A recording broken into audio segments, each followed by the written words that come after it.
Every day, millions of people with disabilities are facing exclusion and injustice. It's time to open our eyes and take action.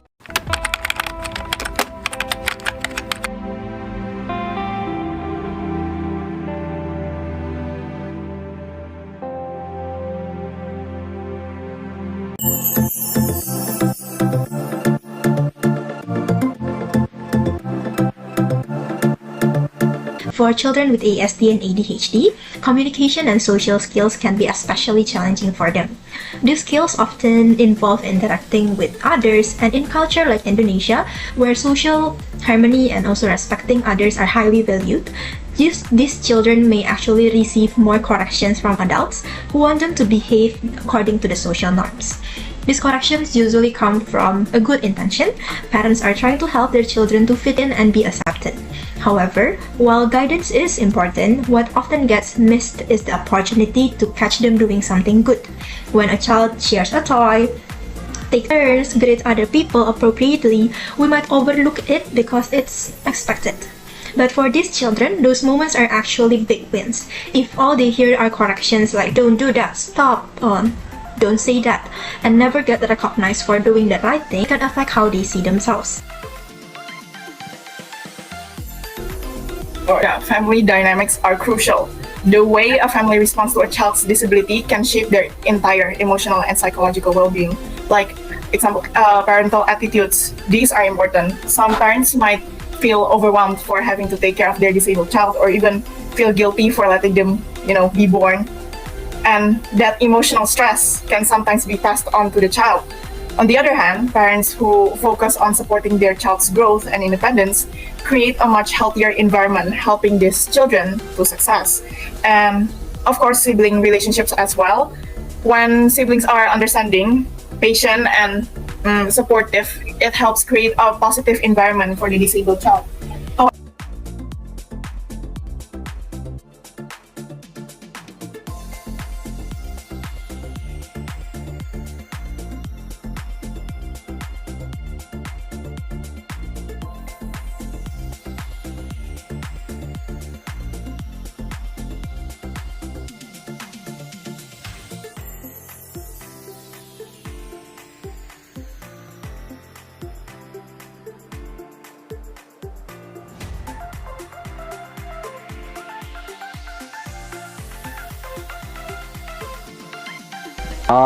It shows that disabilities are just part of human diversity, and people with disabilities deserve the same respect and opportunities as everyone else. They might feel left out or get bullied or struggle with things like schoolwork and making friends because people don't always understand their needs. I guess knowing more about these conditions help you be more patient and understanding. It also makes it easier to connect with them and see their strengths instead of just seeing their differences. The schools can definitely train teachers firstly to understand this kind of kids better.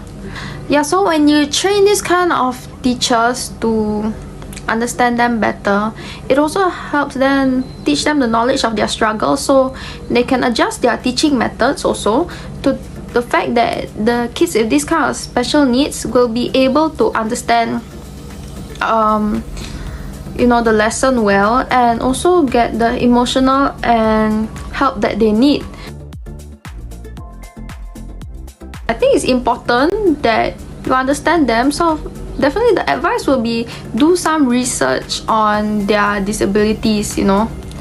Another advice I will give is to not mock them, not to scold them, because sometimes kids with disabilities, they cannot control what they do, so they do it they don't purposely do it.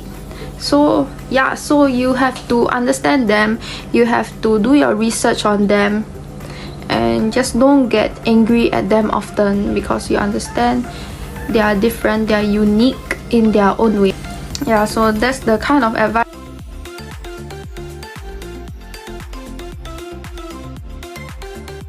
I have a son, his name is Saga, he is now almost 12, and he has autism. So I might not call him someone with disability, but nowadays we call it developed. It's not disabled, but it's just different ability. Raising him it's really challenging and us other parents with special needs. But the hardest one is the time before we know his diagnosis. So the time that I was confused what happened with him, why he was different. And when I read lots of literature saying that he might have autism, but at the time I didn't know, so I have to study it myself. It was the most difficult time because we didn't know how or what's the best treatment to him, because applying the parenting style of typical children would not be successful for him. Ironically, what happened when we were at church.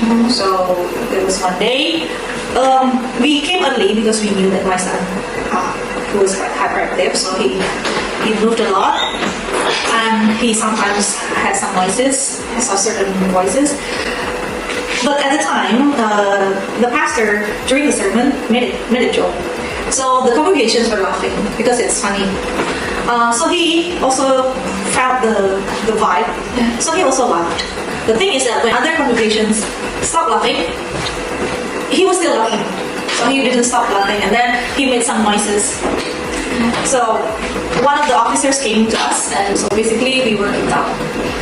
I understand that maybe they didn't know what happened to my son. They just considered maybe my son is a naughty child, and as parents I couldn't actually train my child well. That's why they asked us to go out. And it was so painful. It's such a very painful experience. It's a church. Yeah. But I know I couldn't explain it well, so what did I do to overcome? I understand it. I understand their ignorance. They didn't mean it, but their lack of knowledge about people with disability made it happen without they could question me. So what did I do? I moved. I go to another church with special nice.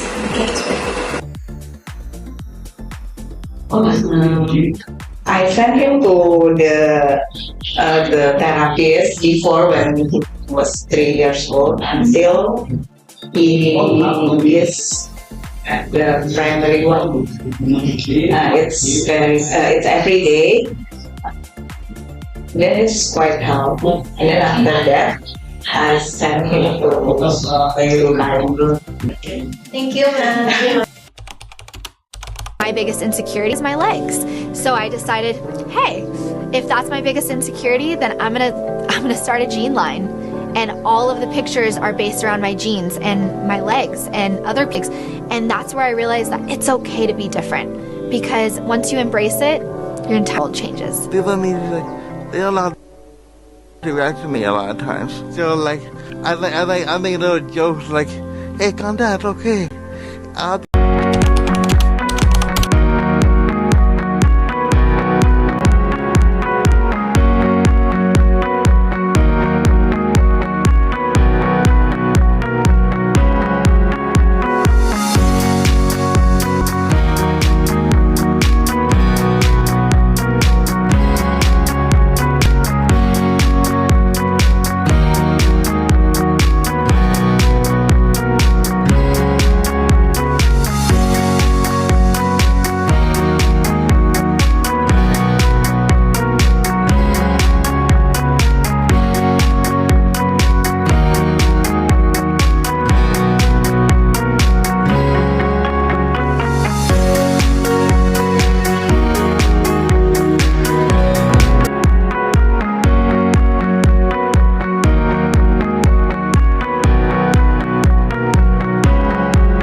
From this team project, we've learned so much, especially about how children with disabilities are still being treated unfairly.